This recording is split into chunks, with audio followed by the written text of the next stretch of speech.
Vishnu ശാലിനിയുടെ latest പ്രൊമോയിൽ ശാലിനിയെ phone ചെയ്ത് ഭീഷണിപ്പെടുത്തുന്ന സുസ്മിതയെ കാണിക്കുന്നുണ്ട്. അതിനുശേഷം സുസ്മിതയെ കാണാനായിട്ട് ശാലിനി പോകുന്നുണ്ട്. അന്നേരം സുസ്മിതയുടെ ആ ഫുൾ വേഷം കാണിക്കുന്നില്ല. അന്നേരം ശാലിനി ഇങ്ങനെ ചോദിക്കുന്നുണ്ട്, എന്താ നിൻ്റെ ഉദ്ദേശം എന്നിങ്ങനെ ചോദിക്കുമ്പോൾ നിൻ്റെ അധപ്പതനം എന്നിങ്ങനെ പറയുന്നുണ്ട്. അന്നേരം ഇപ്പോൾ പർദ്ദയിട്ട ആ വേഷത്തിലായിരിക്കാം സംസാരിക്കുന്ന വായ്ഭാഗം മാത്രമേ കാണിക്കുന്നുള്ളൂ. അന്നേരം ശാലിനി ഇങ്ങനെ ആകെ ദേഷ്യത്തിൽ ഇരിക്കുന്ന ആ ഒരു സീൻ കാണിക്കുന്നുണ്ട്. അതിനുശേഷം ആ വെഡ്ഡിങ് ആനിവേഴ്സറിയുടെ ആ ഒരു സീനിൽ ശ്യാമയും രോഹിത്തും എല്ലാവരും റെഡിയായി ഒരുങ്ങിയിരിക്കുകയാണ്. അന്നേരം ശ്യാമ രോഹിത്തിനോട് പറയുന്നുണ്ട്, ഇനി കുഞ്ഞേച്ചിയും എല്ലാവരും ഒന്നിച്ച് ഈ വീട്ടിൽ സന്തോഷമായിട്ട് ജീവിച്ചാൽ മതിയായിരുന്നു എന്നിങ്ങനെ പറയുന്നുണ്ട്.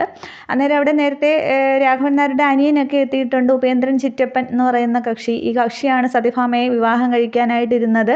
പിന്നീട് എന്തോ പ്രശ്നങ്ങളൊക്കെ ഉണ്ടായി രാഘവൻ നായരാണ് വിവാഹം കഴിച്ചതൊക്കെ. ആ ഒരു ദേഷ്യത്തിൽ ഇവരിങ്ങനെ പിണങ്ങി കഴിയുകയായിരുന്നു. പിന്നെ ഇപ്പോഴാണ് ഈ ഉപേന്ദ്രൻ ചിറ്റപ്പൻ വരുന്നതൊക്കെ. അങ്ങനെയാണ് അതിൽ കാണിക്കുന്നത്.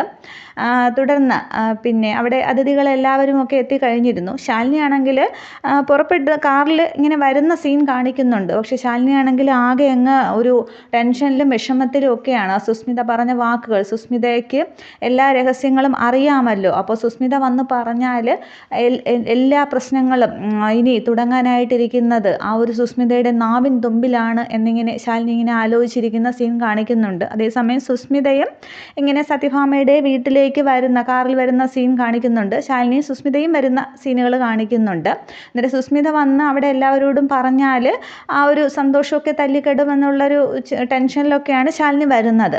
അതേസമയം അവിടെ സത്യഭാമ ചടങ്ങുകളെല്ലാം തുടങ്ങാൻ കേക്ക് മുറിക്കാമെന്നൊക്കെ പറയുമ്പോൾ വളരെ വേണ്ടപ്പെട്ട ഒരാൾ വരാനുണ്ട്, എൻ്റെ മൂത്ത മരുമകൾ ശാലിനി എന്നിങ്ങനെ സന്തോഷത്തോടെ എല്ലാവരോടും ഒക്കെ പറയുന്നുണ്ട്. അന്നേരം ഈ സത്യഭാമയുടെ സന്തോഷവും പെരുമാറ്റവും കൊണ്ട് ആകെ വണ്ടടിച്ച് നിൽക്കുകയാണ് വിഷ്ണു ഒക്കെ. ബാക്കി എല്ലാവരും വലിയ സന്തോഷത്തിലാണ്. തുടർന്ന് ശാലിനി എത്തുന്നുണ്ട്. ശാലിനി എത്തുമ്പോൾ വിഷ്ണുവിനെയും ശാലിനിയെയും ചേർത്ത് നിർത്തി ആരതി ഒഴിഞ്ഞാണ് സത്യഭാമയാണെങ്കിൽ ശാലിനി ഇങ്ങനെ അകത്തേക്ക് കയറ്റുന്നത്. അന്നേരം ശാലിനി അന്തം വിട്ട് നിൽക്കുന്നുണ്ട്.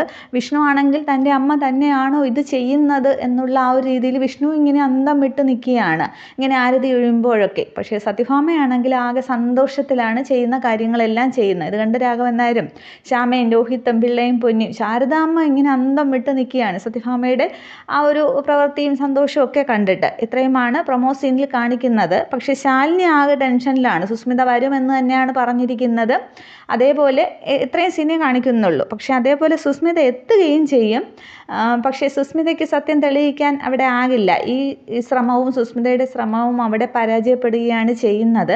പിന്നെ ഇനി ശാലിനി ഇനി ഇവിടെ നിൽക്കുമോ എന്നുള്ളതാണ് ഇനി അടുത്ത സീനുകളിൽ അറിയേണ്ടത്. സത്യഭാമയുടെ ഭാഗത്തു നിന്നും ഇനി എന്തായാലും വലിയ പ്രകോപനമൊന്നും ഉണ്ടാവില്ല. പക്ഷേ ശാലിനിയുടെ തീരുമാനത്തിലാണ് കാര്യങ്ങളൊക്കെ ഇരിക്കുന്നത്. അതെന്താണെന്ന് നമുക്ക് വരും എപ്പിസോഡുകളിൽ നോക്കാം. Okay, thank